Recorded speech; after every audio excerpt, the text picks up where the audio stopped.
किसी समय एक गांव में कल्लू नाम का एक गरीब लड़का रहता था। इतनी बड़ी दुनिया में उसका कहीं कोई नहीं था, न माता पिता न भाई बहन। पर कल्लू था बड़ा परिश्रमी। एक बार उसकी मेहनत से प्रसन्न होकर एक किसान ने उसे एक बैल दे दिया। बेटा, मैं तुम्हारे काम से बहुत प्रसन्न हुआ। तुम्हें देने के लिए मेरे पास और कुछ तो नहीं है। तुम यह बैल ले जाओ, वक्त जरूरत पर काम आएगा। कहकर किसान तो अपने घर में चला गया, लेकिन बैल पाकर कल्लू सोच में डूब गया। किसान चाचा ने बैल तो मुझे खुश होकर दे दिया, लेकिन मैं इस बैल का क्या करूंगा? हाँ, एक काम इस बैल से लिया जा सकता है। मैं किसी बंजर जमीन को, जो किसी की नहीं, जोतूंगा और उस पर कोई फसल उगाने की कोशिश करूंगा। गर्मी के दिन थे। कल्लू अपनी धुन में बैल हाँकता चला जा रहा था। अचानक उसे लगा जैसे कोई उसे पुकार रहा हो। ए छोटे भाई, जरा रुकना तो। उसने मुड़कर देखा तो उसे तीन व्यक्ति शरारत से मुस्कुराते हुए अपनी ओर आते दिखाई दिए। जब वे लल्लू के निकट पहुंचे तो लल्लू ने उनसे पूछा, आपने मुझे पुकारा था, कहिए मैं आपकी क्या सेवा कर सकता हूँ? अरे भाई, सेवा क्या? हमने तो तुम्हें यह पूछने के लिए रोका था कि तुम ये बकरा कहां लिए जा रहे हो।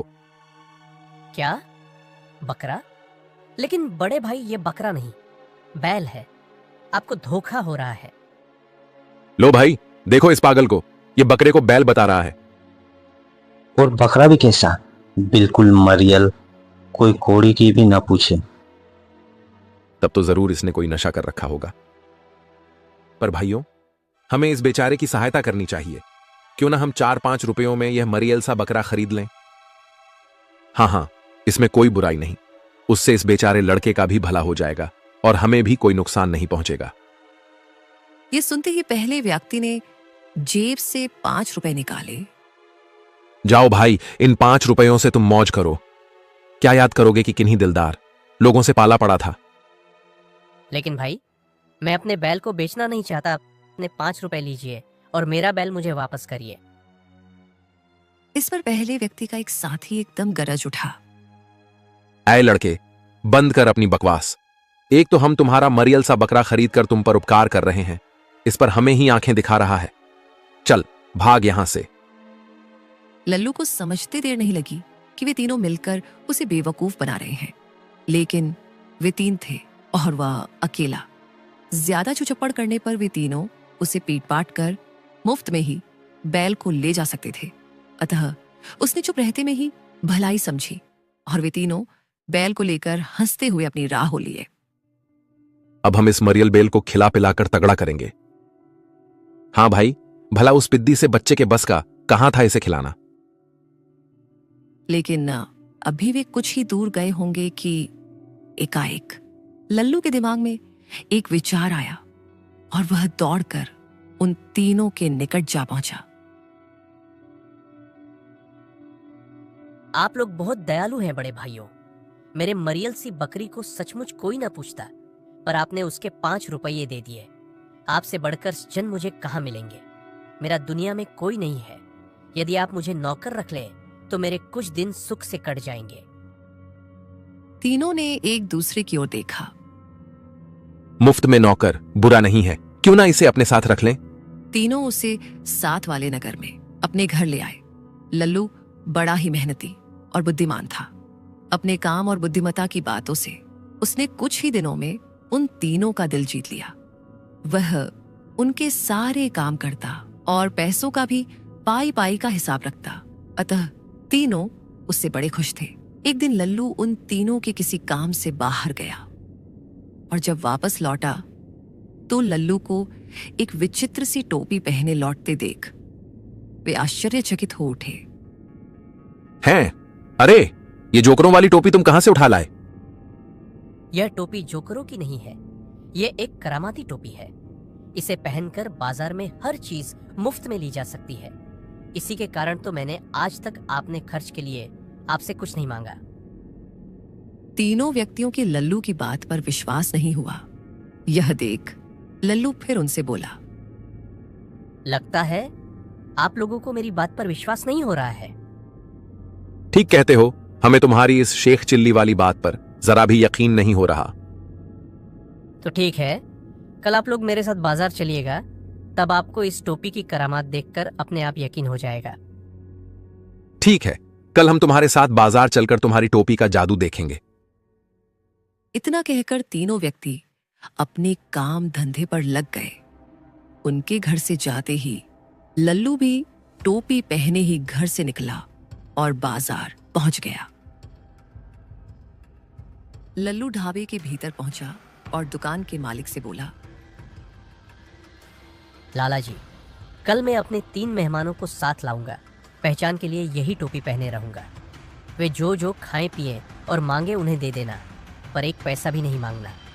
ये लीजिए पेशगी रकम, बाकी मैं बाद में हिसाब कर लूंगा। ठीक है भाई, जैसा तुमने कहा वैसा ही होगा। मैं अपने नौकरों को भी समझा दूंगा। इसी तरह लल्लू ने वहां के 3 प्रमुख दुकानदारों को पेश की रकम देकर अपनी योजना समझा दी। दुकानदारों को भला इसमें क्या आपत्ति होती? फिर लल्लू का भी इसमें कोई नुकसान नहीं था। उसने वह रकम उन तीनों व्यक्तियों की ही एक गुप्त गुल्लक में से निकाली थी। दूसरे दिन सुबह वह तीनों व्यक्तियों को लेकर बाजार में पहुंचा। तब तक बाजार में उसके पेशगी रकम देने की बात फैल चुकी थी और सबने उसे कोई सिरफिरा रईस ज्यादा समझ लिया था। इसलिए वह जब तीनों को साथ लेकर जिस भी दुकान के सामने से निकलता, उसका मालिक सिर झुकाकर अदब से खड़ा हो जाता। सारे बाजार का एक चक्कर लगाने के बाद लल्लू उन्हें लेकर उसी ढाबे पर पहुंचा जिसके मालिक को उसने एक बड़ी रकम पेशगी दे रखी थी। उस ढाबे के मालिक ने उनकी बड़ी आवभगत की। आइए आइए श्रीमान, आपका स्वागत है। वास्तव में इसकी टोपी तो जादू जैसा कमाल दिखा रही है, वरना इतने मामूली से लड़के की इतनी इज्जत कौन करता। वहां उन्होंने छक कर भोजन किया। किसी भी वस्तु की आवश्यकता हो तो संकोच न करना श्रीमान। भोजन करने के बाद लल्लू उठा तो उसके साथ ही तीनों व्यक्ति भी उठ खड़े हुए। जब वे बाहर जाने लगे तो ढाबे का मालिक बोला, फिर पधारिएगा श्रीमान, इस ढाबे को अपना ही ढाबा समझिएगा। जरूर जरूर। उस दुकान से बाहर निकलकर लल्लू मन ही मन अपनी हंसी छिपाता हुआ उनसे बोला, आइए बड़े भाइयों, अब किसी हलवाई की दुकान की मिठाइयों का आनंद लें। दूसरी और तीसरी दुकान में भी लल्लू ने उन्हें खूब पेट भरकर खिलाया। इतना कि उसके बाद उन तीनों ठगों के पेट में अन्न के एक दाने तक की गुंजाइश न रही।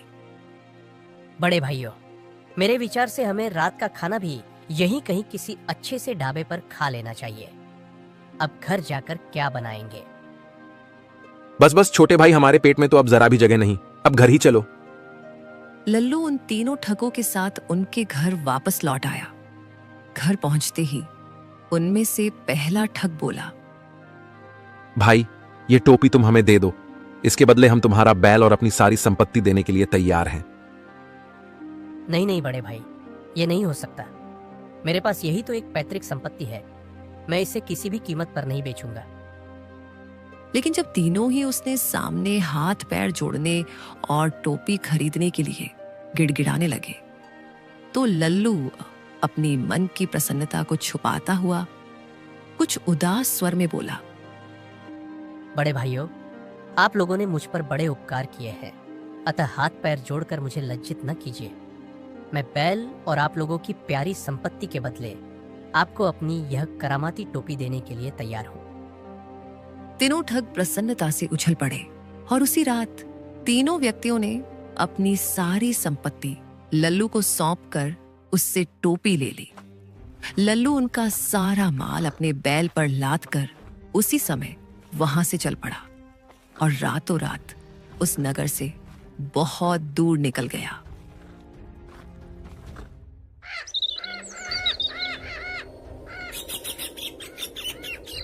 अगले दिन जब सुबह हुई तो तीनों ठग उठे और टोपी के जादू से पूरा ही बाजार खरीदने घर से निकल पड़े। आइए आइए श्रीमान, मेरा सौभाग्य कि आप लोग दोबारा पधारे। कहिए, आपकी खिदमत में क्या पेश करूं? तुम्हारे ढाबे में जो कुछ भी खाने पीने का सामान है बारी बारी से सब ले आओ। इतना बड़ा ऑर्डर पाकर ढाबा वाला खुशी से फूला न समाया और स्वयं अपने हाथों से खाने पीने की चीजें ला लाकर उनके सामने रखने लगा। हे प्रभु, ऐसे ग्राहक तू यदि रोज भेज दे तो कुछ ही दिनों में माला माल हो जाऊं। वाह, कितनी चमत्कारी टोपी है। मालिक तो हमारी सेवा में हमारे कदमों पर बिछा जा रहा है। तीनों ने खूब छक्कर खाना खाया, फिर डकार लेते हुए उठ खड़े हुए और बिना पैसे दिए ही बाहर जाने लगे। जनाब, खाने के पैसे तो देते जाइए, पूरे 100 रुपये बने हैं। क्या पैसे? टोपी पहने पहले व्यक्ति ने टोपी दुकानदार की आंखों के सामने नचाते हुए कहा, ओ भाई, पैसे किस बात के? हमें पहचानो भाई, इस टोपी के जादू को पहचानो। उसकी यह हरकत देख ढाबे का मालिक एकदम क्रोधित हो उठा। वह काफी मोटा तगड़ा था और अकेला ही उन तीनों के लिए काफी था। उसने लपक कर टोपी वाले व्यक्ति की गर्दन नाप ली और 2-3 थप्पड़ जामाता हुआ गुर्राया। अब बताऊं तुझे किस बात के पैसे? जल्दी निकाल मेरे 100 रुपए। उफ, देते हैं भाई। और मालिक को पैसा देकर तीनों ने किसी तरह उससे पीछा छुड़ाया और ढाबे से बाहर निकलकर आपस में झगड़ने लगे। तुमने टोपी हाथ में रखी थी, शायद इसी कारण इसका असर ढाबे के मालिक पर नहीं हुआ। हाँ, यही बात है। तुम्हारी जरा सी भूल से हमें भरे बाजार में इतना अपमानित होना पड़ा। ठीक कहते हो, मुझसे वास्तव में भूल हुई है। और तीनों पुन एक दुकान पर पहुंचे और वहां भी मनचाही चीजें खरीदी, लेकिन जब वे उन चीजों की गठरी बांधकर चलने लगे तो दुकानदार ने उन्हें रोक दिया। जनाब, जो सामान आप ले जा रहे हैं वह मुफ्त का नहीं है, इसके पैसे देते जाइए, पूरे 200 रुपए बने हैं। पैसे अदा करने के नाम पर उन बेचारों को कुछ सूझ न सका। वैसे भी अब उनके पास फूटी कौड़ी भी शेष नहीं बची थी। घबराहट में टोपी पहना व्यक्ति दुकानदार के सामने आकर अपना सिर हिलाने लगा ताकि दुकानदार टोपी से प्रभावित हो जाए, पर इसका उल्टा असर हुआ। दुकानदार ने उसे खींच कर एक थप्पड़ दे मारा। उस थप्पड़ से टोपी उस व्यक्ति के सर से निकालकर पास ही रखी भट्टी में जा गिरी और हाय, हमारी करामाती टोपी। इससे पहले कि उन तीनों में से कोई उस टोपी को भट्टी में से निकाल पाला, टोपी जलकर राख हो गई। ये देख तीनों ही रोने धोने और चीखने चिल्लाने लगे। उनके रोने धोने से शीघ्र ही वहां अच्छी खासी भीड़ इकट्ठी हो गई। हाय, हम लुट गए, हम बर्बाद हो गए, हमारी करामाती टोपी। अरे कमबख्तो, आखिर हुआ क्या? कुछ मुंह से भी तो बोलो। जब रोते रोते उन तीनों ने अपनी करामाती टोपी के गुण बताए तो वहां एकत्रित सभी व्यक्तियों का हंसते हंसते बुरा हाल हो गया। अरे अकल से पैदल हो तुम सब, वह कोई करामाती टोपी नहीं थी। लगता है उस लड़के ने तुम्हें मूर्ख बनाया है। फिर जब दुकानदार ने उन्हें असली बात बताई तो उन तीनों के होश उड़ गए। क्या उस लड़के ने हमें मूर्ख बनाया है? हम खुद अपने ही जाल में फंस गए। हाय, यानी इस बार चोर पर मोर पड़ गया। इस तरह लल्लू ने उन्हें बेवकूफ बनाकर अपना बदला ले लिया और उस दिन से उन तीनों ठगों ने भी किसी को धोखा न देने की कसम खा ली।